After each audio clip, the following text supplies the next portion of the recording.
어, 우리가 믿음으로 살아감에 있어서 우리의 신분이 어떠한지를 아는 것은 대단히 중요하다고 생각을 합니다. 우리는 성도로 부름을 받았고요. 이런 말씀 하는데 오해 없이 들으시면 좋겠고, 또 각자의 생각이 좀 다를 수 있기 때문에, 교회에 대한 생각이 다를 수 있기 때문에 어떤 면에서는 조심스럽습니다만, 제가 어느 부흥 강사로 이제 부흥사로 사역하는 교회에 세미나를 좀 갔던 적이 있어요. 근데 그곳에 가서 이제 저의 오름 또는 저의 생각이라고 말할 수 있는데, 저는 성경에서 벗어나지 않는다고 생각을 해요. 다만 그 교회의 이제 분위기를 제가 몰랐던 거죠. 그게 뭐였냐면, 저는 기본적으로 성도와 목사와의 관계 속에서 갖는 것은 예수 그리스도의 피를 나눈 형제요 자매다. 이것이 전제되는 속에서 직분의 문제가 있어야지 직분이 우선되는 교회가 돼서는 안 된다는 생각을 늘 갖습니다. 그런데 그렇다고 해서 목사의 권위가 떨어지느냐, 혹은 장로의 권위가 떨어지느냐, 그렇지 않다는 거죠.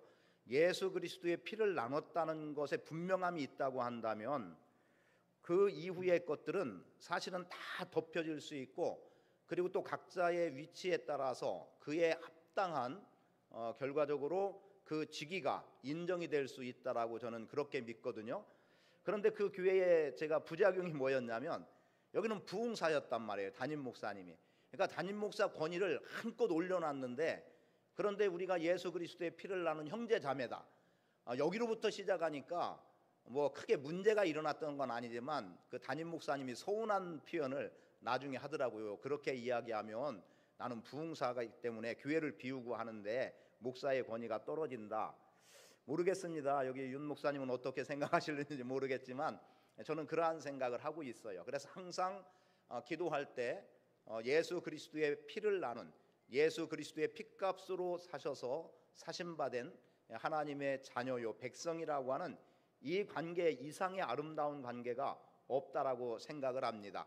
거기에서 여러분들이 주의 종으로 기름 부음 받은 목사를 목사로 인정하고, 그리고 말씀의 권위 앞에 복종하고 나가는 이런 태도들이 필요하다고 저는 생각을 합니다. 그리고 그런 가운데 우리에게 아주 어쩌면 참 아름다운 표현일 수 있다고 보여지는 게, 너는 택한 족속이요 왕 같은 제사장이며 거룩한 나라 그의 소유된 백성, 이런 말씀이 있지요. 출애굽기 19장의 말씀에 보면 하나님께서 이스라엘 백성들을 애굽에서 건져내시고 시내산에서 모세에게 말씀을 주실 때 이 19장 4절 이하의 말씀이 구약 전체의 핵심이 되는, 축이 되는 말씀으로 주시게 돼요. 그리고 이것을 베드로 사도가 베드로전서 2장 9절의 말씀을 통해서 지금 표현한 그대로 너는 택한 족속이요 왕 같은 제사장이며, 우리가 이 찬양도 또 잘 알고 있죠. 송정미 사모님의 찬양으로 익숙하게 우리가 알고 있는 내용 가운데 축복송이라고 하는 내용이 있습니다. 오늘은 이러한 말씀부터 함께 나누기 시작하는 것은, 어제 여러분들에게 말씀을 드릴 때 말씀과 기도의 영성으로 세워지는 교회가 되기를 바랐고, 그리고 또 선교적 영성, 그리고 사랑의 영성이 풍성한 교회가 되기를 바라는 마음이었고요. 그런 가운데 오늘은 그 중에 여러분들이 앞으로 이 전을 채워나가야 될 분명한 책임이 있고, 무엇보다 충성이라고 하는 개념 속에서 영혼 구원이라고 하는 의미를 담았습니다. 그래서 저도 사역을 해 나가면서 겪었던 이야기들이 얼마나 오늘 표현이 됐는지 모르지만, 함께 말씀을 나누면서 우리 오송봉산교회가 중보 사역을 감당해 나가는, 그래서 이 중보 사역이라고 표현하는 겁니다. 왜냐하면 기도만으로도 전도가 되는 것을 제가 경험을 했고, 그리고 사람이 교회 안으로 기도한 것으로 열매를 맺었던 경험들이 있습니다. 가장 최근에는 남편 3명이 우리가 이름만 놓고 기도하다가 그들이 실제로 접촉을 해서 복음을 전하거나 하지 않았음에도 불구하고 그들이 주님 앞으로 나온 경험이 있고, 그리고 또 제가 개척을 해서 사역을 감당하던 속에서도 또 그런 일들이 몇몇 건들이 일어나고, 또 어떤 때는 저는 이런 걸 별로 좋아하지 않는 편인데 하나님께서 말씀을 주셔서 그대로 이행함으로 인해서 얻어진 어떤 결과들도 있었기 때문에 오늘 어디까지 말씀이 되어질는지 모르지만 그러한 내용들과 함께 여러분들과 은혜의 시간을 갖기를 원합니다. 그래서 먼저 이 시간 여러분들에게 말씀드리는 바는 우리 모두는 다 예수 그리스도의 핏값으로 사심받은, 그리고 교회로 부름받은 하나님의 자녀, 하나님의 백성입니다. 또 거룩한 예배자로 세워졌습니다. 그리고 여러분들 각자가 다 구원의 확신이 분명하다고 하면 우리 모두 각자 자기 자신에 대해서 나는 왕같은 제사장이다 라고 하는 이 자신의 신분적인 면을 다시 한번 여러분들에게 부각시켜 드리기 원해요. 그래서 앞으로 여러분들이 믿음으로 삶을 살아감에 있어서, 주님을 섬김에 있어서 나는 왕같은 제사장이다. 물론 또 같은 하니까 그럼 왕은 아니지 않냐 이렇게 말할 수도 있겠지만 그렇지 않아요. 이 왕같은 제사장이라고 하는 말은 무슨 말이냐면 왕이요 제사장이라는 겁니다. 이 두 가지의 개념을 여러분들이 분명히 하면 좋겠습니다. 그러면 먼저 왕의 개념을 간단하게 한번 살펴보도록 하겠어요. 자, 왕, 누가 왕이 됩니까? 예를 들어서 아버지가 왕이에요. 그러면 아들이 왕이 되나요, 안 되나요?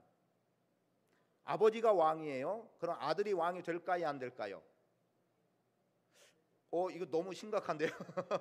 자, 아버지가 왕이면 혈통에 따라서 아들이 왕이 되잖아요. 그죠? 물론 둘째, 셋째는 뒤로 밀려나더라도 그 중에 누군가 분명히 어떤 아들이 왕이 돼요. 체제가 전복되지 않는 한 왕정 체계에서는 그렇게 오지 않습니까? 우리는 지금 대통령제이기 때문에 물론 대통령제도 대통령의 아들이 대통령이 될 수도 있겠죠. 어떨 경우? 선거해서 표를 많이 얻으면 될 수 있을 거예요. 그러나 그런 일은 거의 사실은 우리 주변에서는 흔하게 일어나지 않고, 만약에 독재를 한다면은 가능할지도 모르겠습니다. 북한, 김일성, 김정일, 그다음에 김정은 이렇게 내려오는 체제가 뭐예요? 독재 정치를 하는 속에서 내려온 거고, 아버지의 혈통을 따라서 소위 그들은 백두 혈통이다 이러면서 내려오는 것 아니겠어요? 그러면 왕이라고 하는 신분은 아버지가 다 관두고 아버지가 왕이기 때문에 지금 내가 왕이에요. 그리고 제사장도 보세요. 제사장 어떨까요? 제사장, 아버지가 제사장이면 아들이 제사장이 돼요, 안 돼요? 되죠. 아론이 제사장이었죠. 아론의 아들들이 제사장이었어요. 그러니까 왕도 아버지가 왕이면 아들이 왕이고, 제사장도 아버지가 제사장이면 아들이 제사장이었어요. 그렇다고 지금 목회자들의 세습을 이야기하려고 하는 게 아닙니다. 잘 들으셔야 될 것은, 이렇게 구약에서 왕이나 제사장들은 혈통에 의해서 자식들이 대를 이어 왕이 되기도 하고 제사장이 되기도 했어요. 그러면 오늘 우리에 대해서 왕이요 제사장이라고 말씀하고 있는데, 내 조상이 왕이 있었거나 내 조상이 제사장이 있었거나 그렇다면 나도 왕이라고 말할 수 있고 제사장이라고 말할 수 있을 것 같아요. 그런데 여러분 중에 혹시 이시성이 있거나 혹은 어떤 왕족의 후손이 있을지는 모르겠습니다만, 내 위에 내 조상 중에 왕이 없고 내 조상 중에 제사장이 없다라고 할 때, 그러면 나는 어떻게 왕이요 제사장이 되겠느냐는 거죠. 거기에는 하나 답이 있어요. 제가 오늘 말씀 시작한 것에 답이 있습니다. 뭡니까? 예수 그리스도의 피를 나눴다는 거지요. 예수님 왕이에요, 아니에요? 왕이시지 않습니까? 유대인의 왕으로 이 땅에 오셨어요. 예수님 제사장이에요, 아니에요? 제사장이에요. 히브리서 6장 20절부터 7장 1절에 보면 예수님은 멜기세덱의 반차를 좇아서 제사장이 되었다라고 분명하게 선언해주고 있어요. 그런 예수님이 왕이요 제사장이기 때문에 예수의 피로 구속받은 우리도 마땅히 혹은 당연히 왕이다, 아니다? 왕이다. 제사장이다, 아니다? 제사장이다. 그래서 우리는 왕이요 제사장인 거예요. 자, 옆에 분들을 보세요. 왕 같은 근엄함이 있으신지 혹은 제사장 같음이 보여지는지 어떻습니까? 그럼 옆에 분들에게 말씀해 주세요. 당신은 옆에 분에게 해주세요. 그러니까 혼자 앉으시면 손해요. 혼자 앉으시면 손해요. 당신은 왕이요 제사장입니다. 자, 이제 자기 자신에게 그러세요. 나는 왕이요 제사장이다. 이것을 베드로전서 2장 9절은 왕 같은 제사장이라고 말씀해 주었어요. 그래서 이제부터 여러분의 신분은 성도라는 신분도 있겠고, 교회에서 어떤 직분을 주신 직임의 문제도 있겠고, 여러 가지 하나님의 백성이다, 자녀다, 여러 가지 어떤 신분적인 것이 예수 안에서 발견됐다면 또 하나 분명하게 인식하고 그리고 믿음 안에서 확고히 가질 것, 나는 왕 같은 제사장이다. 이 내용을 분명히 여러분들이 갖고 살아갈 수 있게 되기를 축복합니다. 오늘 예수님이 왕이요 제사장이 됐기 때문에 우리도 그 혈통을 따라서 마땅히 왕이요 제사장이 됐고, 그 왕이요 제사장이 된 것은 우리 사람들을 그리스도의 피로 사셔서 하나님께 드려졌기 때문에 우리가 그런 신분적인 위치에 있다는 것 분명히 우리가 알고 나갈 수 있기를 축복합니다. 그래서 이 시간부터 여러분들이 이제 앞으로 당당하게 좀 더 서 나가야 될 것은, 세상을 향하여 지금 내가 사회에서 어떤 높은 지위에 있든 낮음에 있든, 혹은 많이 배웠든 배우지 못했든, 아니면 경제적인 부유가 있든 좀 그렇지 못하다 한들, 세상은 우리를 그런 기준으로 평가할지 모르지만 교회 안에서는 여러분 누구라도 평등한 동등함이요, 그리고 여러분이 이 신분을 가지고 여러분들이 각자 여러분의 주변과 우리의 사회 또는 나라를 다스리는 자가 될 수 있음에 확신하기를 축복합니다. 그래서 우리는 왕 같은 제사장으로서 이 땅을 다스리는 자로 살아가야 되는데, 왕은 다스리는 자예요. 또 다스림은 어제 조금 표현했습니다만 책임이에요. 왕의 책임. 왕이 돌봐야 될 백성을 누군가가 대신 돌봐줬더니 착하고 충성된 종으로 인정되고, 그리고 그들의 성실함과 사랑을 베푼 것이 소자에게 한 것이고 나에게 한 것이라고 인정되었던 내용같이, 여러분들이 이제 세상을 향하여 왕의 책임을 가지고 나가야 되기 때문에 이 땅에 구원받지 못한 영혼들에 대한 책임을 여러분들이 가져야 되는 거예요. 그래서 그들이 그냥 죽어가는 것 내버려 둘 수 없는 거죠. 그리고 그들이 하나님의 백성으로 영생을 얻은 자로 살아갈 수 있도록 해 주셔야 되고, 그리고 또 제사장은 책임이라는 것보다 제사장은 심장이에요. 심장으로 표현하겠습니다. 마음이에요. 뭐냐면 제사장에게는 견대라는 게 있습니다. 제사장 의복 에봇에는 견대라는 것이 있는데 여기에 12개의 보석이 박혀 있어요. 12개의 보석은 뭘 상징했습니까? 이스라엘의 12지파를 상징했고, 어깨에다가, 양쪽 어깨에다가 12지파를 상징하게 되는 또 견대가 있어서 거기에 12지파가 있었어요. 그러니까 제사장에게는 어깨에 12지파를 다 걸머 매고 있어야 됐고, 그리고 가슴에는 12지파를 품어야 됐어요. 여러분 죄송합니다만 여기 목회자들은, 주의 일을 감당하는 목회자들은 성도를 위해서 기도합니다. 성도를 가슴에 품고 기도해요. 성도 수가 많으면 어쩔 수 없다 치더라도 많든 적든 아니면 나눠서라도 성도 개개인의 이름을 부르면서까지 매일매일 기도하면서 성도의 안위, 신앙의 견고함, 유혹에 빠지지 않도록 또 그리스도 안에서 승리할 수 있도록 어떤 내용이 됐든 성도를 위해서 기도하고 있다는 거예요. 그러니까 제사장은 가슴에다가 백성을 품는 겁니다. 목회자는 여러분들을 가슴에 품고 기도해요. 그리고 여러분들이 갖고 있는 어떤 어려움의 문제를 목회자들도 동일하게 어깨에 걸머쥐고 그 문제의 해결을 위해서 힘쓰는 자들이 목회자입니다. 그런데 이것을 오늘은 조금 더 내려놓고 여러분 각자가 다 여러분의 교회 성도들을 가슴에 품고 어깨에 걸머쥐고 그렇게 왕 같은 제사장으로서의 사명을 감당하는 삶을 사시라고 말씀을 드립니다. 그래서 교회가 왕의 권세를 가지고 이 땅을 다스려 나가는데, 특히 왕의 권세로는 무엇을 다스리느냐? 어둠의 세력들, 즉 마귀를 다스리는 일을 감당해 나가야만 하는 겁니다. 왜 마귀를 다스려야 되냐면요, 하나님께서 천지를 창조하시고 아담과 하와에게 다 다스리도록, 세상을 하나님이 창조한 세계를 다스리도록 했어요. 그런데 이들이 범죄함으로 말미암아 에덴 동산에서 쫓겨나게 됐고, 그리고 그 땅이 누구의 손에 들어갔느냐? 마귀의 손에 들어갔어요. 여러분이 잘 아시는 대로 마태복음 4장의 말씀에 보면 예수님께서 시험을 받으시죠, 마귀에게. 근데 그 중에 하나 이런 표현이 나옵니다. 네가 나에게 엎드려 절하면 이 천하만국의 영광을 다 너에게 주겠다. 왜냐하면 이것은 내 것인데. 마귀가 말하는 거예요. 내 것이다. 누구의 것이다? 마귀의 것. 내 것이라고 말하고 있는 그 주장하는 게 마귀예요. 내 것인데 네가 나에게 절하면 이것을 너에게 주겠다는 겁니다. 그러니까 언제 마귀에게 넘어갔느냐? 인간이 범죄함으로 인해서 이 땅이 마귀의 손에 넘어가 버리고 말았다는 거예요. 그렇게 넘어간 이 땅을 다시 되찾기 위해서 하나님께서는 예수 그리스도를 십자가에 못 박혀 죽게 하시고, 그래서 오늘 우리 안에 구원이라고 하는 놀라운 역사와 피로 사셨다는 의미가, 그렇게 해서 예수의 피로 사셔서 다시 하나님 앞에 올려드린 거예요. 그래서 이 땅이 하나님의 땅이 하나님이 다스리는 나라가 되게 하기 위해서는 교회가 곳곳에 세워지고 교회로 불려지는 성도들이 이 땅을 위해서 중보하고 기도해 나가면 이 땅은 다시 하나님의 것으로 드려지게 되는 겁니다. 그래서 하나님은 그것을 찾기 위해서 당신의 아들인 예수 그리스도를 이 땅에 보내주셨고 십자가에 못 박혀 죽게 하셨던 거예요. 지금 저희 교회는 느헤미야 기도회라고 해서 지난 5일부터 시작을 하고 이번 주 토요일까지 1차 합니다. 그리고 몇 차까지 진행할지 아직 계획은 하지 않았지만 최소한 52일, 성벽이 재건된 52일을 할 마음을 갖고 시작을 했어요.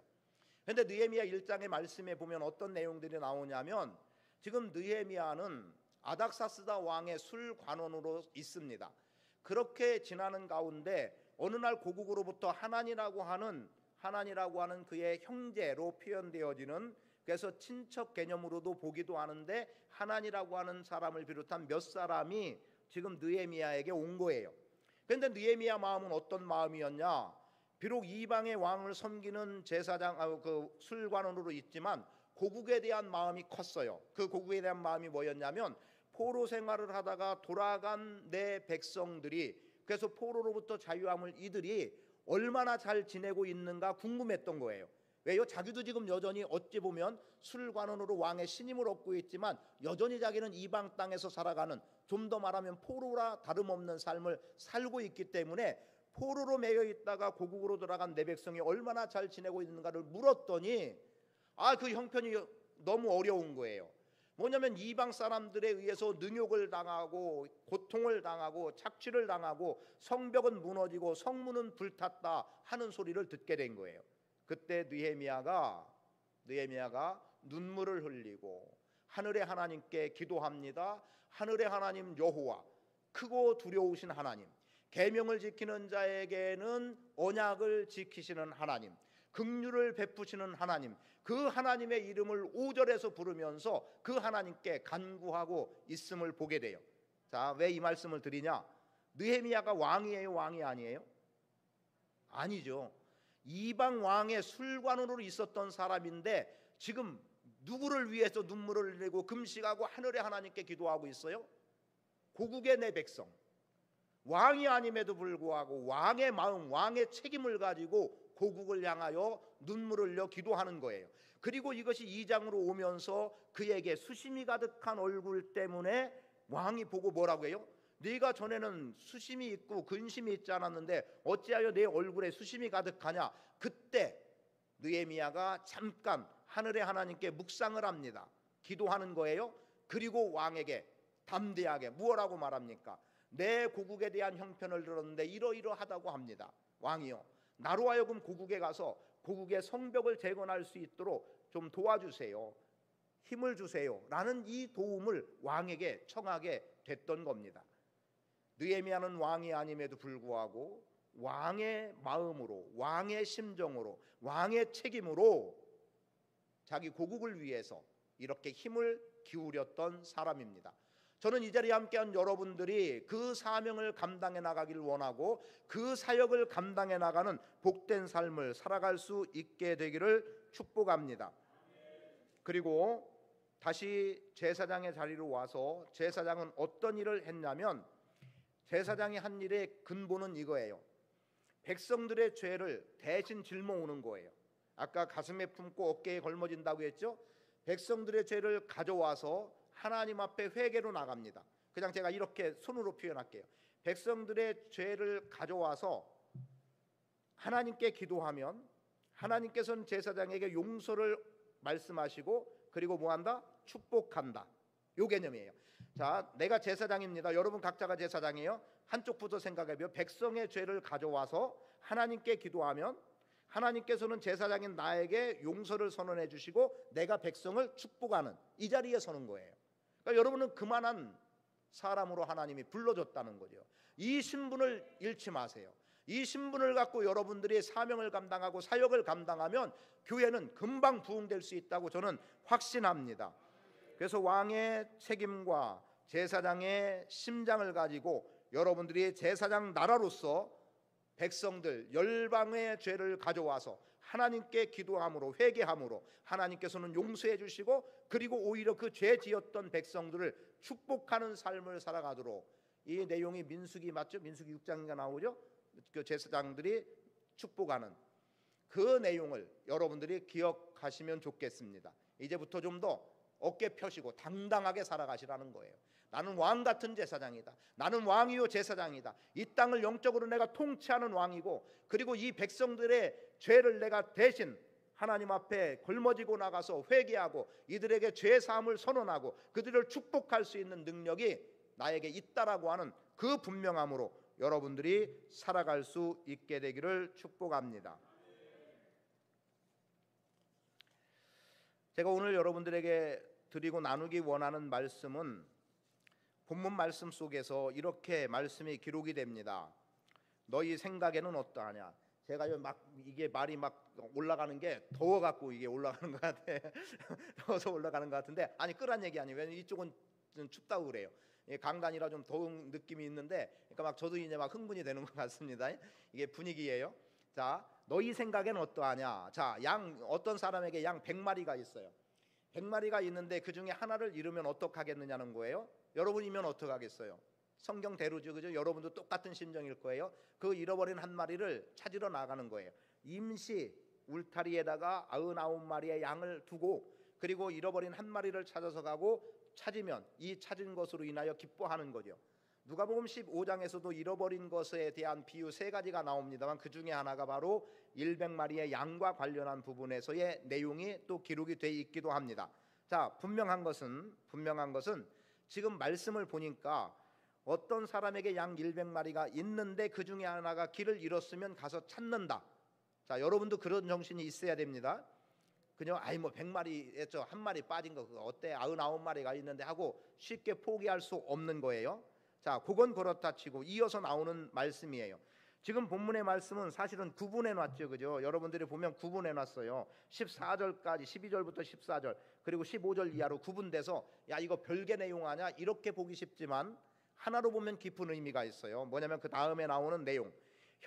내 형제가 죄를 범하거든 가서 그 사람과만 상대하여 권고하라. 만일 들으면 네가 그 형제를 얻을 것이요 듣지 않으면 두세 사람의 증인을 데리고 가라. 두세 사람의 증인도 내 말도 듣지 않거든 교회에 말하고, 그리고 이제는 교회가 말해도 듣지 않으면 뭐처럼 여겨라?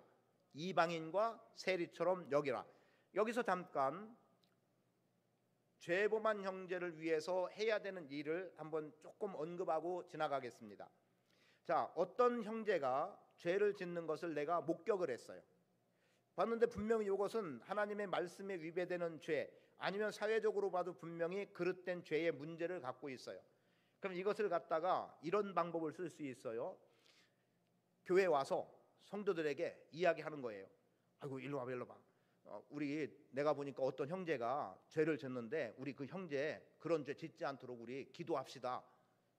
좋죠. 요렇게만 보면 좋아요. 그죠? 요렇게만 보면 좋은데 그렇게 하면 안 된다는 거예요. 왜 안 되는지는 잠시 후에 말씀드릴게요. 안 되고 너 혼자 가서 권고해라. 아이고 형제요. 아니면 뭐 집사님이도 좋고, 집사님 내가 집사님이 이런 거를 내가 봤는데 내가 잘못 본 건지 모르겠지만 이거 분명히 하나님 보시기에 죄입니다. 그러니까 이런 길에서 좀 떠났으면 좋겠다라고 회개하고 돌이키면 하나님이 용서해 주시니까 그래서 믿음 안에서 바로 살아갑시다. 뭐 어떤 권고했다고 쳐봐요. 근데 그 사람이 그것을 좋게 받아들여서 아 내가 죄를 졌구나.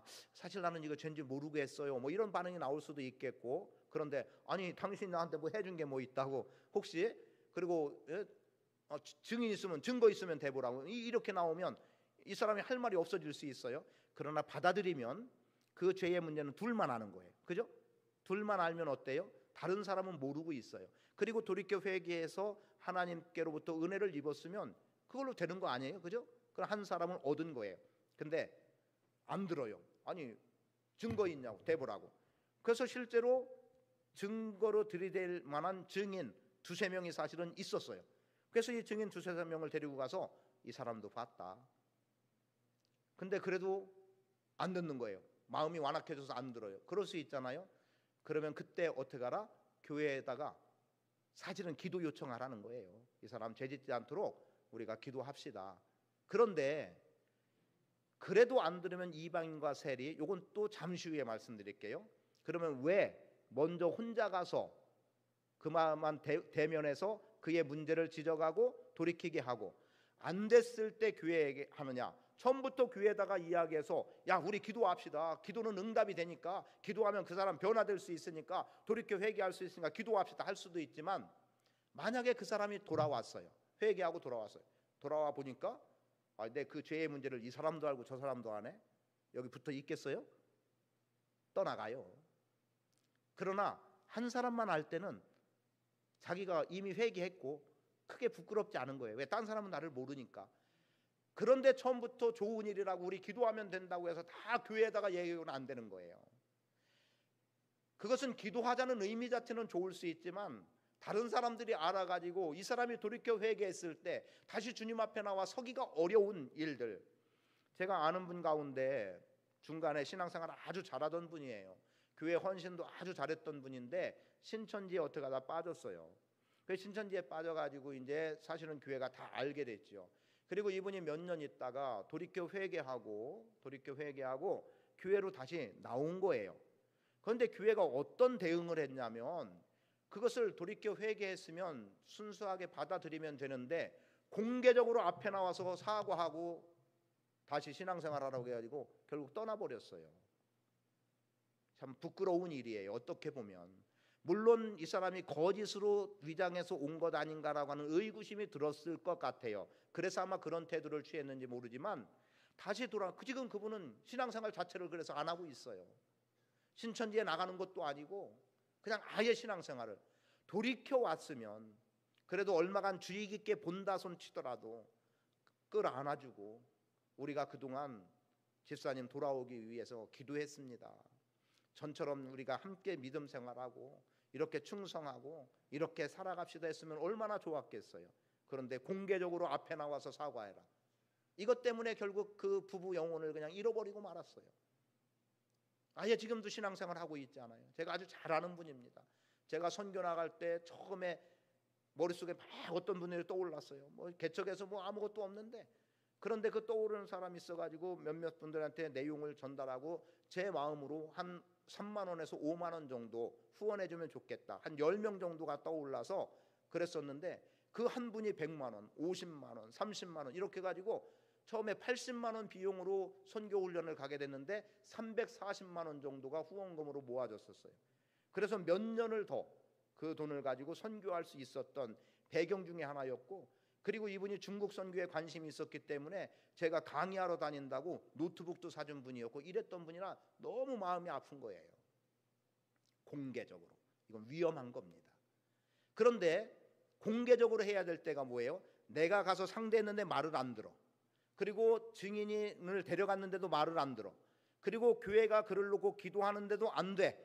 그때는 뭐처럼 여겨라? 이방인과 세리처럼 여겨라. 여기에 답이 있는 거예요. 오늘 말씀의 답 여기에 있습니다. 오늘 여러분들에게 말씀드리는 여러분이 앞으로 감당해 나가야 될 사역은 잃은 양을 찾는 사역을 하는 거예요. 앞에 100마리 중에 한 마리 잃었을 때 잃어버린 양. 성경에서 잃어버린 양은 누구를 지칭하고 있습니까?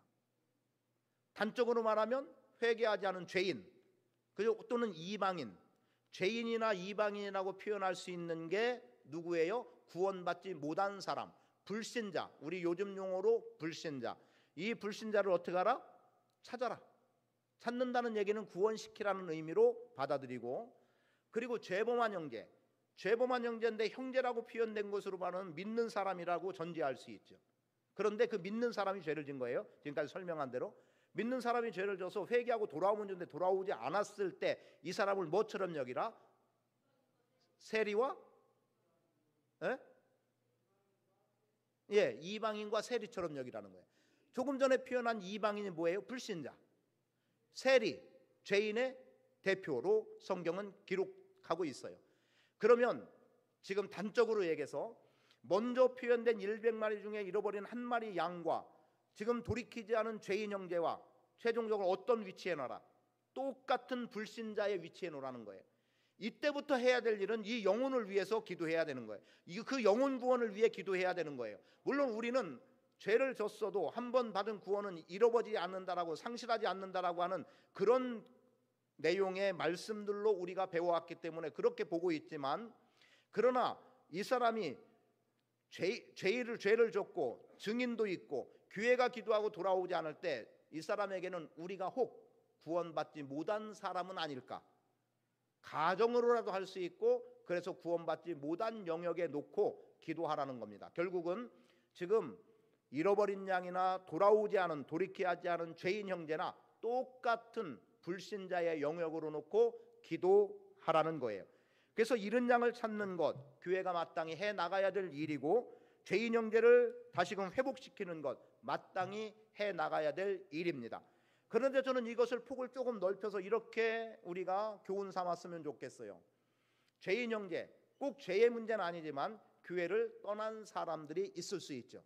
교회를 떠난 사람들이 다시금 복음 안으로 들어오고 교회 안으로 들어오게 할 책임이 있어요. 떠오르는 형제 하나가 있습니다. 어느 날 저에게 전화가 왔어요. 저희가 이제 이 중보 사역을 시작할 때였습니다. 전화가 왔어요. 혹시 그때 저희 교회 이름은 엘림교회였습니다. 엘림교회죠. 그래서 네, 혹시 목사님 계세요? 예, 제각인데요. 목사님, 아드님 있으시죠? 여기서 이제 문제가 생긴 거예요. 전 아들이 없거든요. 딸 넷입니다. 딸 넷. 지금 늦둥이는 12살, 초등학교 5학년. 이렇게 해서 위로는 이제 큰 애들은 지금 직장생활 둘 하고, 이제 셋째도 사실은 직장생활 해야 되는데 다시 대학 들어가겠다고, 다른 대학 들어간다고 다니던 대학 자퇴해버리고, 그리고 이번에 수능을 또 다시 봤어요. 뭐 그런 애들이 있는데, 그런데 그때 당시에 아들이, 지금도 없지만 그때도 아들은 없었고, 또 하나는 한 5, 6학년 되는 아들이죠. 그러는 거예요. 그래서 아니, 아들 자체가 없다고. 근데 우리 애들은 5, 6학년도 아니었어요. 3학년인가 그랬어요. 그러니까 전혀 해답이 없는 아이였어요. 그런데 이분이 왜 전화가 왔느냐? 자기 아들이, 그냥 이름만 댈게요, 성은 안 되고 용기였습니다. 용기라는 아들이 충대를 다니다가 휴학을 하고 편의점에서 아르바이트를 하고 있는데, 잠깐만, 이렇게 되면 길어질 것 같은데, 이런 예화를 하면 길어질 것 같은데요. 좀 괜찮게 조금 길어져도 되겠습니까? 저 뒤에서 사인 보내주세요. 그냥 고개 숙이면 끝내라는구나 할 테니까 그렇게 해주시면 될 것 같아요. 그래가지고 이 용기라는 이 형제였어요. 대학 이제 휴학하고 알바를 하고 있었던 편의점에서. 근데 이 형제가 새벽 2시쯤에 아르바이트를 하고 있는데, 초등학교 한 5, 6학년쯤 되는 남자아이가 와서 물건은 안 사고 대뜸 하는 얘기가, 형, 지나온 시간을 돌이킬 수 있어? 라고 하는 질문을 하더라는 거예요. 근데 이 맹랑한 거예요. 초등학교 5, 6학년쯤 되는 애가 대학교 다니다가 휴학한 자기한테 무슨 철학적인 질문을 한 거잖아요. 예? 지나간 시간을 돌이킬 수 있냐고? 그래서 요것 봐라 해가지고 이 친구하고 이야기를 하는데, 이런저런 이야기를 하면서 자기한테 영어를 잘 배워두라고, 그런 얘기를 하고, 요 얘기도 나중에 자기가 충격을 받은 얘기를 이 친구가 했어요. 뭐 어쨌든 그런저런 얘기를, 그리고 뭐라고 얘기했냐면 엘림교회를 나가라고 했다는 거예요. 그냥 이름을 콕 집어서 엘림교회. 근데 이 친구가 우리 교회 위치를 알고 있었던 이유가 뭐냐면, 아파트 단지 바로 앞에 상가에 있었는데 1층에 그 국민은행 그 CD인가요? 뭐 이게 있었어요. 그 돈 찾는 거 있었고, 2층에 카스, 뭔지 아시죠? 음료수, 술집. 3층 우리 교회 엘림교회, 4층 독서실. 그래서 무슨 말들이 떠돌았었냐면, 1층에서 돈 찾아서 2층에서 술 마시고 3층 와서 회개하고 그리고 또 4층에서 공부하다가 뭐 3층에서 뭐 기도하고, 그리고 술 마시고 내려와서 카드 결제하고, 뭐 이런 소리가 떠들고 그랬어요. 층층이 어떤 위치가 그랬기 때문에. 그러니까 이 친구가 독서실을 다녔던 거예요. 4층에 있는 독서실. 그러다 보니까 엘림교회라고 하는 이름을 알고 있었던 거예요. 그래서 그 어머니가 전화를 했어요. 근데 그 다음 주에 그 아들이 우리 교회를 나온 거예요. 왜냐하면 충격을 받은 거예요. 뭐 이런 놈이 나한테 그런 철학적인 얘기를 하고, 그리고 엘림교회 가라고 콕 집어서 얘기하니까. 그렇게 해서 왔어요. 그리고 이 친구가 침신대를 들어가서 수석으로 졸업하고 대학원 수석으로 입학하고 요까지만 얘기하겠습니다. 그렇게 하나님께 부름받은 자로 서게 됐어요. 그 계기 하나. 그리고 어느 날 중국에 선교를 갔는데 북한 청년들하고 만날 수 있는 기회가 됐던 거예요. 그리고 그들한테 어떻게 하다가 하루 영어를 가르쳤대요. 그리고 이 친구가 충격을 받는 거예요. 그때 그 아이가 나한테 영어. 그리고 이 친구가요 복수로 전공하면서 영어를 해서 영어도 아주 탁월하게 했습니다. 그런 친구였어요. 하나님이 나를 그때 그 아이를 통해서, 그래서 이 친구가 생각하는 그 아이가 마치 천사 같다고 보게 된 거예요. 그래서 결국 신학교를 갔어요. 근데 이게 언제 일어났냐? 이렇게 메인 영혼들을 조금 이따 말씀드릴 건데 메고 푸는 사역을 해 나갈 때 잃었던 영혼, 신앙생활 했던 친구예요. 그의 부모들은 집사였고요. 그리고 나중에 이제 그 부모가 우리 교회 왔고 제가 사실은 주례를 해서 결혼을 하기도 하고 이런 친구입니다. 하나님은 잃어버린 양을 찾는 일에 힘을 기울이는 자들에게 잃어버린 양을 찾을 수 있는 은혜를 주심과 함께 죄범한 형제를 회복시키고자 할 때 죄범한 형제가 하나님께 돌아와서 믿음 안에 거할 수 있도록 이끌어 가시는 하나님임을 분명히 믿으시고, 그래서 여러분들이 왕같은 제사장으로서의 사명을 잘 감당해 나가시라는 것을 말씀드리면서 잃은 양과 죄인 형제를 여러분들이 찾아 나서는 일을 감당해 나갈 수 있기를 축복합니다. 앞으로 이 주변 아파트에 이제 사람들이 들어오게 되면 그 중에 무수한 영혼들이 잃어버린 영혼이 되는 거예요. 그런 그 한 사람 한 사람을 찾아내야 되고, 또 어떤 사람들은 전에 얘기하다 보면 전도하다 보면 내가 전에 사실은 교회 다녔는데 이런 사람들이 의외로 많을 거예요. 그들이 죄를 범했다고 우리가 단정할 수는 없지만 그들이 다시금 믿음 안으로 들어올 수 있도록 그들의 신앙을 회복시킬 수 있는 일을 누가 해야 된다? 각자 여러분이 그 일을 감당해 나가시라는 겁니다. 그래서 오송 봉산교회가 이 지역의 잃어버린 양을 찾아 나서는 일과 그리고 죄범한 형제 혹은 믿음에서 멀어진 형제들을 되찾는 일을 여러분들이 감당해 나가시기를 축복합니다. 그럼 이걸 어떻게 감당합니까? 이제 문제는 이거죠. 그럼 이걸 어떻게 해야 됩니까? 자, 본문 말씀을 한번 그래도 볼까요? 어떻게 기록하고 있냐면 18절을 봅니다. 진실로 너희에게 이르노니 무엇이든지 너희가 땅에서 매면 하늘에서도 매일 것이요 무엇이든지 땅에서 풀면 하늘에서도 풀리리라. 여기에 답이 있어요. 자, 마태복음 16장에 가면 예수님께서 가이사랴 빌립보에서 제자들에게 묻습니다. 사람들이 나를 누구라 하느냐? 엘리야를 비롯한 여러 선지자 중에 하나라고 합니다. 그럼 너희는 누구라고 하느냐? 그때에 베드로가 이렇게 고백하죠. 주는 그리스도시요 살아계신 하나님의 아들입니다. 바요나시므나 내가 복이 있도다. 이를 알게 하니는 혈육이 아니라 하늘에 계신 내 아버지시다라고 말해요. 그러면서 너는 베드로라. 내가 내 이름에 교회를 세우겠다고 말씀하죠. 거기서 교회가 나오는 거예요. 그리고 교회를 세우는데 두 가지의 약속을 해줍니다. 하나는 음부의 권세가 이기지 못할 것, 그리고 또 하나는 천국 열쇠를 줌. 그런데 이 천국 열쇠를 어떻게 사용하라고 말씀하는데, 천국 열쇠, 어제도 열린 문에 대한 표현을 조금 했습니다만 열쇠는 열고 닫는 거예요. 지금이 아마 다 버튼 키니까 우리 자녀들은 잘 모를 수도 있겠고, 옛날에는요 열쇠 하나로 어느 쪽으로 돌리면 잠기고 반대로 돌리면 열리는 거였어요. 그래서 잠금과 여는 것이 똑같은 키 하나로 잠그고 열고 했던 거예요. 자, 그런데 그런 열쇠를, 천국 열쇠를, 상징적으로 열쇠를 생각해 보면 돼요. 주신 거예요. 그러면서 너희가 땅에서 무엇이든지 매면 하늘에서도 매줄 것이고 땅에서 무엇이든지 풀면 하늘에서도 풀리리라 라는 거예요. 그런데 어떤 사람들은 이것을 어떻게 적용하고 있냐면, 나를 귀찮게 하고 내 원수 같은 사람들, 하나님 저 사람 좀 못되게 해주세요. 저 사람 좀 매줘갖고 하는 것마다 쪽쪽 안 되게 해주세요. 이럴 수도 있어요. 그런 의미가 아니고, 또 내가 어떤 막혀있는 문제, 풀려져야 될 문제가 있을 때 하나님 이거 풀어주세요, 이런 의미가 아니에요. 이런 얘기는 참 조심스러운데 그냥 이해로 들으세요. 저 어렸을 때 부흥 강사를 통해 들은 얘기니까 그냥 해볼게요. 옛날에 부흥 강사들은 그런 표현을 했어요. 자, 사람이 몇 수다? 사람.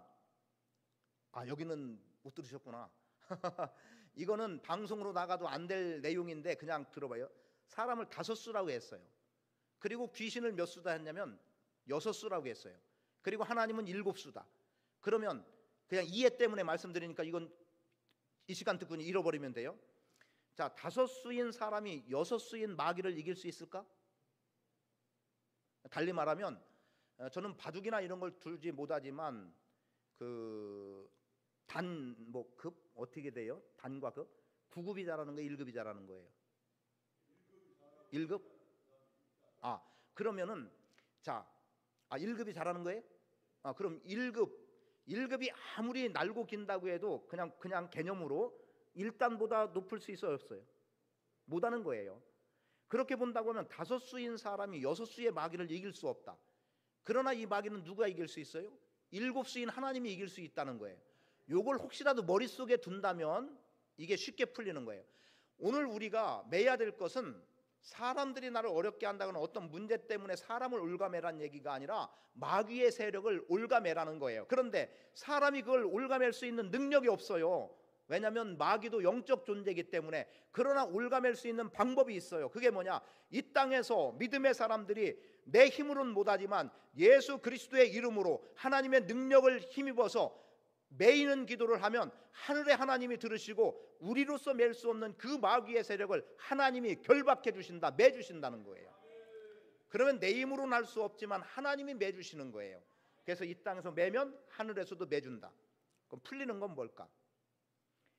마귀에게 매여 있는 사람들이 누구예요? 불신자예요. 혹은 죄범한 형제. 이들은 마귀의 세력에 매여 가지고 죄 가운데 빠지고 또 하나님을 믿지 않고 여전히 죄인의 마귀의 자녀, 불순종의 자녀, 진노의 자녀로 성경이 그런 내용 하잖아요. 살아가고 있는 거예요. 그러면 그렇게 살아가고 있는 사람들이 우리가 그냥 기도 몇 번 한다고 해서 쉽게, 아니면 전도한다고 쉽게 놔줄까요? 아닌 거예요. 마귀는 자기 수하에 있는 이 자기가 메고 있는 이 불신자, 이 영혼을 결코 놓기를 원치 않아요.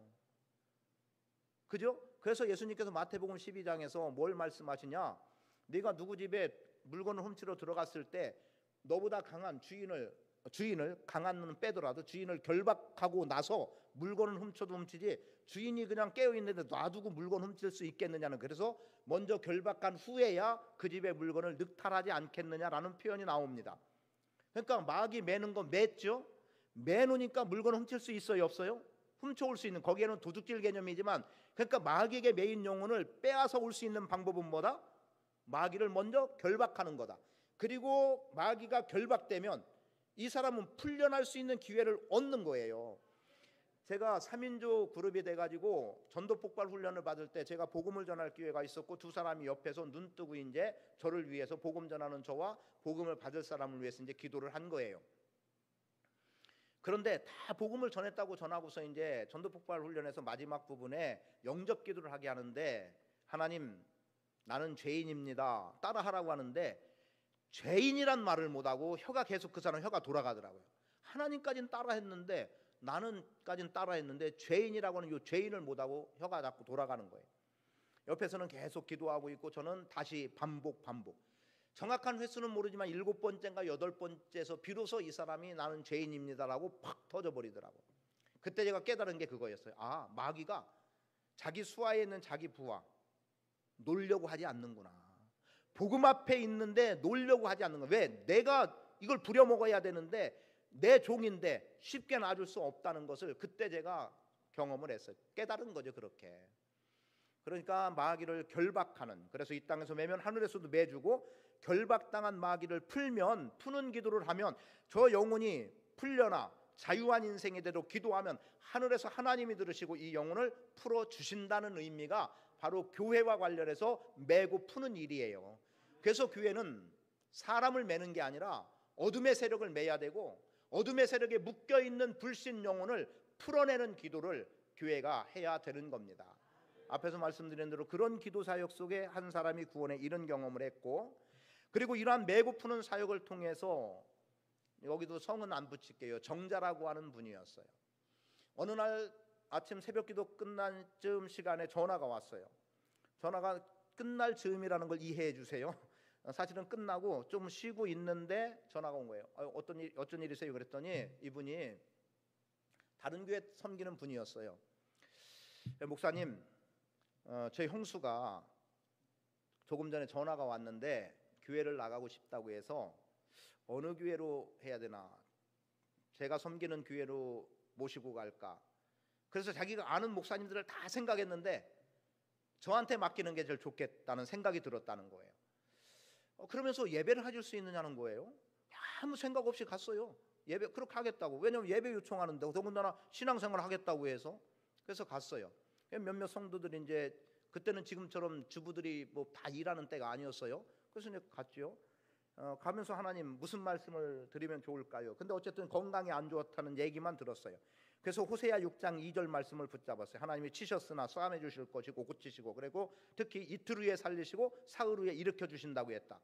이 말씀을 가지고 선포하고 전했어요. 그 말씀 다 끝나고 이제 막 다 머리다 손을 얹고 기도했죠. 그런데 처음 이 집에 가서 그 자매를, 정자라는 자매를 봤을 때 저에게 사실은 두려움이 생겼어요. 이런 환자를 제가 본 적이 없어요. 눈은 다 풀어졌고요, 머리카락이 뭐 다 그냥 말하면 어떤 이렇게 표현하는 정도였어요. 야, 근데요, 제가 그런 사람을 개척한 지 얼마 안 돼서 경험이 없으니까. 근데 두려움이 솔직히 앞섰었어요. 그런데 끝나고 나서 그 동서가 전도사님이었어요. 근데 자기네 교회도 안 데려가고 저한테 맡긴 거예요. 그러면서 동서가 뭐라고 얘기했냐면, 목사님, 이틀 후에 살리시고 사흘 후에 일으키신다고 했으니까 하루 2번 3일 예배했으면 좋겠습니다. 그래서 뭐 주저하지 않고 그렇게 하겠다고 했죠. 그리고 또 저녁 때 가서 또 기도하고 말씀 전하고 기도하고. 근데 그 사람은 뭐 듣기나 합니까? 그 둘째 날 갔는데 놀라운 거예요. 눈이 살아났어요. 눈이 눈에 힘이 들어갔어요. 그래서 야, 이게 어쩐 일이냐. 근데 그게 남편의 얘기입니다. 남편의 얘기. 어젯밤에 잠을 잤다는 거예요. 근데 그 말이 범상치 않은 거예요. 최근 3, 4년 동안 우울증과 불면증으로 잠을 제대로 못 잤고, 그분 그대로의 표현입니다. 기억에 또렷이 나요. 최근 두세 달은 잠을 거의 못 잤고, 최근 3, 4일은 한숨도 잠을 못 잤다는 거예요. 그러니까 눈이 완전히 풀어지고 이런 상태였던 거예요. 그런데 2번 그렇게 예배하고 기도하는 그 다음날 눈이 돌아왔는데 밤에 잤대요. 근데 본인은 몰라요. 정신이 워낙 잠을 못 자게 됐던 걸 본인은 몰라요. 그럼 본인한테 물었어요. 어떤 거 같습니까? 그랬더니 자긴 잔 거 같대요. 근데 잔 거 같지 않다는 거예요. 그게 뭔 말인가 했더니 분명히 남편과 함께 방에서 자요. 그런데 어느 날은 주방에서 일어나고, 어느 날은 화장실에서 일어나고, 어느 날은 베란다에서 일어나고. 그런데 자기가 누웠던 그 자리에서 일어난 걸로 봐서는 자기도 잤다는 거예요. 그런데 남편은 잤다고 했잖아. 그럼 잔 게 분명하죠. 그리고 사흘 끝났어요. 그랬는데 이게 요일도 참 중요해요. 그게 그 수목금 3일이었어요. 그래서 제가 본인들이 원하면 더 계속 예배해드리겠다고 했어요. 솔직히 표현해서 해드리겠습니다. 그냥 서비스 같은 거예요, 어떻게 보면. 근데 이분들이 내일이 일요일이니까 우리가 교회 가겠습니다. 이렇게 해서 그분들이 교회 나왔고요, 이 자매는 회복됐습니다. 물론 회복되는 기간은 결코 짧지 않았어요. 그런데 중간에 어느 순간 이 사람에게는 악한 영이 들어갔다는 것을 발견하게 된 거예요. 어느 날 문득 이야기 중에 했어요. 근데 아니나 다를까 이분이 국악을 참 잘해서요, 국악을 가르치고 그리고 무당들을 가르쳤던 사람이에요. 본인 입으로 그제서 얘기하는 거예요. 자기가 무당을 가르칠 때 어느 날 뭔가 자기 안에 확 들어온 느낌이 있었다는 거예요. 그때부터 그 사람을 놓고 어떻게 기도했냐, 매고 푸는 사역을 했어요. 왜냐하면 분명히 매인자, 지금 단순히 교회 나온다고 해서 구원받았다가 아닌 거예요. 그래서 그 마귀를 결박하여 몰아내는, 그리고 이 사람이 전에는 식당에 와서 일을 해도 불안한 거예요. 힘이 없어서 혼자 가다 넘어져가지고 깨지고 이러는 사람, 그 정도였어요. 근데 주방 봉사를 할 정도까지 힘을 얻었고 집사직분까지, 침례를 주고 집사직분까지 주었던 그런 사람입니다. 하나님이 하시면 되는 거예요. 내 힘으로는 안 되지만 내 힘으로 안 되는 것을 예수의 이름으로 결박하는, 어둠의 세력, 사단의 세력을, 마귀의 세력을 결박하는 기도를 할 때 하나님이 결박해 주시고, 그리고 매여 있는 영혼을 푸는 기도를 할 때 하나님이 풀어주시면 이런 역사는 반드시 일어난다고 믿습니다. 오늘 우리 교회가 그런 일을 감당해 나갈 수 있기를 축복합니다. 그리고 넉넉히 그런 일이 감당될 줄 믿습니다. 그래서 다시 말씀드립니다. 첫째, 여기까지를 정리하여 잃어버린 양을 찾는 일에 여러분들이 힘을 기울이시고, 두 번째, 죄범한 형제들이 다시금 주님 앞에 돌아와서 그 영혼들이 회복되도록 여러분들이 사역을 감당하셔야 되고, 이 두 가지의 일을 감당하기 위해서 매고 푸는, 지금 마태복음 16장 18절 이하에서도 말씀하고 있고 지금 주신 말씀 속에서도 분명하게 말하고 있지 않습니까? 진실로 너희에게 이르노니 너희 중에서 어떻게 알아? 무엇이든지 너희가 땅에서 매면 하늘에서도 매일 것이고 무엇이든지 땅에서 풀면 하늘에서도 풀리리라고 본문 18절에서도 분명하게 말씀하고 있음을 보게 되죠. 그래서 이런 사역을 교회가 해 나가라는 거예요. 자, 한번 좀 그리고 요거까지 하고 이따가 그 PPT 하나 띄워주세요. 요거까지 하고, 그러면 이런 매고프는 사역을 할 때 혼자 가능할까? 쉽지 않은 거죠. 왜냐하면 영적인 거기 때문에 혼자 하다 보면 위험해요. 가끔 가다가 혼자 산기도 갔다가 어려움을 겪는 사람들이 있어요. 오히려 자기가 마귀한테 붙잡혀 갖고 기도하러 갔다가 이렇게 오는 사람들이, 지금은 산기도를 많이 안 해서 그런 것들을 자주 못 보는 것 같은데 그전에는 그런 일들이 참 많았어요. 뒤에 아무것도 없는데 막 뭐가 막 부스럭거리는 것 같고, 막 저도 보문산에 가서 기도해보고 한 적이 있거든요. 막 그런 어떤 막 두려움도 엄습되고 그래요. 그러다가 오히려 잡혀버리는 일들이 있어요. 막 이런 얘기는 다 못하겠고 어쨌든 그런 일들이 있습니다. 그러면 어떻게 해야 되냐? 본문이 답을 주었어요. 두세 사람이 내 이름으로 모인 곳에는 나도 그들 가운데 있겠다. 자, 두세 사람. 교회는 한 사람으로서 교회가 아닙니다. 교회는 분명히 모이는 거예요. 저는 그래서 교회는 모이는 교회가 돼야 된다고 말씀드리고, 패하기를 좋아하는 어떤 사람들의 습관같이 하면 안 되는 거예요. 교회는 모여야 됩니다.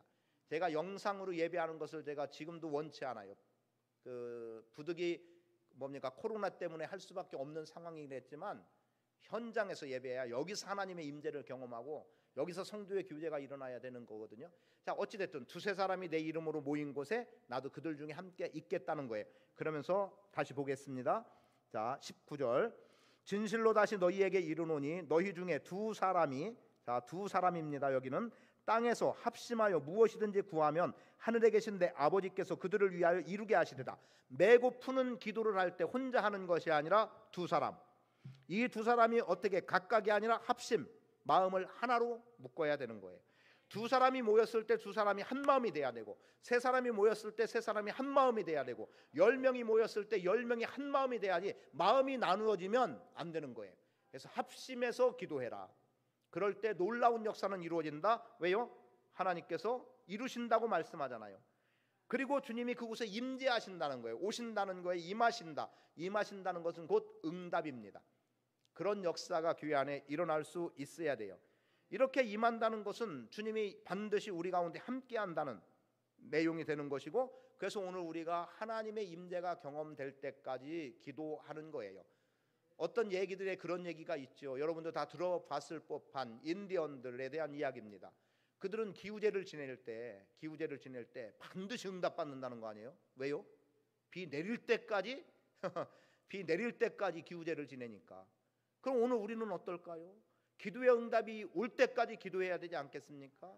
어쩌면 그것이 몇 년이 걸릴지 몰라요. 한 영혼 구원을 위해서 우리는 몇 년, 몇십 년이 걸릴지 몰라요. 제가 무디 선생님의 일화에 대한 이야기를 들은 적이 있어요. 무디 선생님이 그의 친구의 구원을 위해서 복음을 전하면서 예수 믿으라고 교회 다니라고 하는데 10년을 전도해도 안 됐대요. 20년 해도 안 돼, 30년 해도 안 돼, 40년 해도 안 돼, 50년 해도 안 됐는데 무디 선생님이 돌아가신 그 장례식에 그 친구가 왔다가 그 장례식장에서 예수님을 믿었다는 거예요. 무디 선생은 살아있는 동안에 친구가 구원받은 것을 직접 경험하고 보진 못했지만 그 자리에 왔다가 예수 믿고 구원받았다고 한다면 하늘에서는 그걸 안 받겠습니까? 저는요, 제가 막 굉장히 흥분되게 보는 것 중에 하나가 뭐냐면, 하나님 나라에서 하나님을 예배할 때 셀 수 없는 무리를 생각해 보는 거예요. 셀 수 없는 무리. 그 중에 이런 생각을 해봅니다. 내가 윤 목사님한테 전도했어요. 근데 안 믿었어요. 목사님 안 믿었어. 그러니까 나는 윤 목사님 누군지도 몰라. 이제 한번 전도지 나눠주고 해서 그냥 잊어버렸어요. 여기에도 아주 안 돼. 근데 하나님 앞에 섰을 때 내가 부끄러울 줄 알았어. 왜냐하면 한 명도 전도 못하고 내가 죽었어요. 그런데 어느 날 그 하나님 나라에 이제 불려 갔는데, 이제 부름 받아 갔는데, 그 나는 한 명도 전도 못해 부끄럽게 그냥 나 구원, 어제 말대로면 한 달란트 받은 사람은 막 오히려 빼앗길 정도로. 근데 어쨌든 부끄럽게 갔어요. 그런데요. 그런데 뒤를 돌아보기 위해서 뒤를 돌아봤더니 내 뒤에 여러 명이 서 있는 거예요. 셀 수 없는 무리 같이. 근데 그 뒤에 있는 사람이 나한테 꾹뻑 인사하면서 선생님, 제가 선생님이 언제 어디서 전도지 나눠주고 받고 제가 교회를 다니기 시작해서 구원받고 이 자리에 왔습니다. 이런 소리를 하네. 이거 그냥 제가 각색에 사는 거예요. 보니까 그 뒷사람은 그 사람이 그 사람. 나는 한 사람도 전도 못하고 하나님 나라에 온 줄 알았더니 내가 돌려준 전도지 한 장에 어떤 사람이 믿었더라고요. 난 알지도 못하는데. 근데 이 사람은 나한테 너무 고마운 거예요. 왜? 나한테 전도지 받고 예수 믿게 됐으니까. 그런데 보니까 그 뒤로 일렬로 쭉 서 있는 거예요. 그러면 나는 내가 전한 복음 전도지 하나 때문에, 한 장 때문에 나도 알지 못하고 그 사람이 구원받았는지 예수 믿는지 이 땅에서는 알지도 못했는데 나로 인해서 예수님 믿고 구원받은 사람이 무수히 많다고 하면 이보다 더한 감격이 어디 있겠느냐는 거예요. 전 그런 기쁨과 영광을 좀 우리가 바라보고 기대하고, 하나님 나라 갔을 때 비록 지금 내가 전도했는데 아무도 믿지 않은 것 같아도 그 자리에서는 나로 인해서 예수 믿고 구원받은 사람들이, 그래서 천국 백성 된 사람들이 그렇게 내 뒤에 줄을 서고 있는 것을 한번 상상하면서 복음 증거의 일, 매고 푸는 사역을 감당해 나가는 여러분들이 됐으면 좋겠다는 말씀을 드리는 거예요. PPT 좀 한번 띄워줘 보세요. 제가 교회에서 하는 내용인데요. 여기서 띄워지기 전에 하나 이야기를 할게요. 합심 때문에 이야기해 드리겠습니다. 이 얘기 하고선 볼게요. 제가 가끔 가다가 어떤 데 가서 권면이나 축사나 이런 거 하게 될 때 저는 그 성경을 갖고 안 해요. 왜냐하면 설교자가 이미 설교했는데 또 권면하고 뭐 격려하고 이럴 때 또 성경 갖고 하면은 또 하나의 설교처럼 되는 것 같아서 가능한 안 하는데, 자, 이런 얘기가 있어요. 자, 말이 있습니다. 말 타는 말이 정말 멋있는 말이에요. 그냥 띄워줘도 돼요. 저 안 나와도 되니까 그 첫 페이지 띄워주세요. 막 말이 있는데 말이 너무 멋진 말이에요. 그래서 이 말을 어떻게 하냐? 머리가 아주 잘생겨서 머리 뚝 잘랐고, 그리고 그 갈기라고 하나요? 그게 너무 멋있어서 갈기를 자르고, 등짝을 보니까 막 건장한 사람도 태울 수 있는 막 너무 좋은 등짝 뚝 잘라내고, 꼬리가 너무 또 멋있네요. 꼬리 잘라내고, 다리를 보니까 천리를 날릴 수 있는 말이라서 다리를 잘랐어요. 말이에요, 말이 아니에요? 말 같지 않은 소리 해서 말로 안 들리나요? 말이에요, 말 아니에요? 아니에요. 잘라지면 말이 아닌 거예요. 이미 그건 죽어 있는 거고 쓰잘데기 없는 거예요. 그런데 이게 다 붙어 있을 때, 그게 살아 있을 때 이건 말이에요. 합심은 이래야 됩니다. 연합이라는 말을 여기로 대신해 볼게요. 그리고 자, 흙무더기를 쌓아놨어요. 산이에요, 산 아니에요? 흙무더기 왜 아니요? 그죠? 아니지. 아닌 게 맞아요. 왜 아니냐고 묻는 거예요. 그냥 흙무더기니까. 이 친구가 찬양한 친구예요? 몇 학년이요? 목사님 되고 싶은 마음 없어요? 사실은 어제 내가 그 생각 들어서 어제 이 친구 계속 얘기한 거예요. 왜냐면 어제 보개그는 너 때문에 얘기하다가 내가 곁길로 나갔더라고. 집에 가보니까 내가 할 얘기를 안 했더라고. 나는 그렇게 가난하게 살았는데 예수 믿고 구원받은 자가 되고, 어느 날 내가 복음을 전해서 누군가에 복을 끼치는 자가 됐더라는 거, 그 얘기하려다 뒷부분은 빼놓고 갔더라고 내가. 넌 기억 안 나지? 강사가 이렇게 반말하면 안 되는데. 자, 다시 옵니다. 자, 산 맞아요. 그냥 이거는 그냥 흙더미예요, 흙더미. 근데 이 흙더미에 어느 날 조그만 풀씨 하나가 날라와서 풀이 나기 시작하고, 그러다가 어느 날 나무가 자라고 거기에 새들이 깃들고, 그리고 짐승의 똥이 있어요. 산에서 짐승의 똥이 더러워요, 안 더러워요? 여기에 똥 있으면 더럽다고 하지만 산속에 짐승 똥을 더럽다고 해요? 물론 밟았으면 기분 나쁠 수 있을지 모르지만 산속에 있는 똥은 더럽다고 안 합니다. 그거는 그 자연의 하나예요. 그러니까 산에는 풀도 있어야 되고 나무도 있어야 되고, 새들이 풀벌레가 울고 새들이 깃들고 짐승들이 살고 거기에 짐승의 똥들이 가득해도 그게 산인 거예요. 여러분, 교회라는 것은 그런 이미지를 갖고 있어야 돼요. 여기에 판사만 가득 차 있다. 무슨 재미일까? 다양한 사람들이 있어야 돼요. 어떤 사람은 풀 같은 사람, 어떤 사람은 나무 같은 사람, 어떤 사람은 참새 같은 사람, 어떤 사람은 나비 같은 사람, 각각의 사람들이 모여져서 아름다운 봉산교회가 돼야지 특정한 어떤 사람들만 매여 있으면 이것은 아이고 법원 참 답답하지. 법원에 가보면 숨 막히는 것 같더라고. 아니잖아요, 그죠? 여긴 다양한 분들이 모여지는 그러한 교회가 됐으면 좋겠어요. 그걸 저는 그냥 굳이 합심이라는 걸로 억지로 막 얘기해 보는 겁니다. 보세요. 한번 그냥 읽는 개념으로 해보겠습니다. 기도 개념으로 읽겠습니다. 시작. 하나님 아버지, 우리 오송 봉산교회를 주님 손에 올려드립니다. 우리 교회가 말씀과 기도의 영성으로 세워지게 하셔서 초대교회와 같이 말씀이 흥왕하고 성령이 충만한 교회 되게 하옵소서. 선교와 사랑의 영성이 풍성하게 하시어 세계 비전을 이루는 교회 되게 하시고 사랑으로 이웃을 내 몸같이 섬기게 하옵소서. 모든 성도들이 예배에 더욱 힘쓰며 말씀 묵상을 통해 매일매일 하나님의 음성을 듣는 삶을 살아가게 하옵소서. 교회 학교 모든 학생들이 구원의 확신 가운데 서게 하시며 다음 세대로 잘 준비되게 하옵소서. 질병으로 고통하는 성도들이 하나님의 치료의 능력으로 건강을 회복하여 충성된 일꾼 되게 하옵소서. 사역자들과 모든 직분자들이 성령의 충만함을 구하며 겸손하게 맡은 사명을 잘 감당하게 하옵소서. 교회의 부흥을 이루실 하나님을 찬양합니다. 이렇게 이제 합심해서 기도하기 위해서 이 표를 만든 거고요. 영혼 구원, 아까 지금 얘기한 영혼 구원입니다. 한번 가봅니다. 자, 이름 누구 전도 대상자 이름? 전도 대상자 이름 한 명 대라고요. 예? 이 달자 순자 김달순. 잠깐만 김달순. 그러면 여기다 그냥 이름만 넣을게요. 연세 상관없이 김달순이를 이렇게 표현하겠습니다. 동그라미 쳐놓은 데는 김달순 이름을 넣으면 돼요. 시작. 하늘에 계신 우리 하나님 아버지, 내가 김달순이를 주님의 은혜와 능력의 손에 중보하여 올려드립니다. 저에게 임하시고 구원하사 저의 입술의 찬미를 받으시고 저를 통하여 주의 이름이 거룩히 여김을 받으시옵소서. 하나님의 나라가 저의 심령과 가정에 임하시고 통치하시고 다스리시옵소서. 김달순이의 영혼을 묶고 있는 어둠의 영은 결박하여 몰아내시고 저의 영혼을 자유케 하시어 저가 예수님께 나와 구원을 받으며 주님을 찬미하는 백성이 되게 하시옵소서. 내가 예수의 이름으로 명하노니 김달순이의 영혼을 결박하고 있는 어둠의 영은 이제 예수 이름으로 묶이고 그에게서 떠날지어다. 그를 자유케 하라. 내가 예수 그리스도의 십자가의 보혈을 그의 영혼에 뿌리노라. 악한 영은 그에게서 떠날지어다. 김달순이의 영혼은 예수 이름으로 풀려나 자유케 되어 예수 믿고 구원받아 주님을 찬미하게 될지어다.